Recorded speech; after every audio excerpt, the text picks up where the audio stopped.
بچایا جس نے، خطرے سے غلامی کے بچایا ہمیں جس نے، آزادی کا بھی شوق دلایا ہمیں جس نے، اس قائد اعظم کو سدا یاد رکھیں گے اور اس کے حسین باغ کو آباد رکھیں گے۔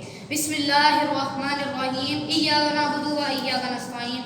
جناب صدر، محترم اساتذہ کرام اور میرے عزیز ساتھیو، السلام علیکم۔ ایک مرد مجاہد تھا یا مرد قلندر تھا؟ ایک مرد مجاہد تھا یا مرد قلندر تھا؟ فطرت میں تھی چنگیزی، وہ سچ میں سکندر تھا۔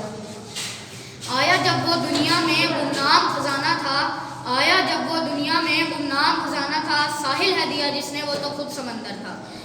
25 دسمبر 1876 کو شہر کے ایک تاجر گھر میں پیدا ہونے والے عالی مرتبت بلند و بالا کردار کے مالک اور ایسی عظیم شخصیت جس کو دنیا قائد اعظم محمد علی جناح کے نام سے پکارنے لگی۔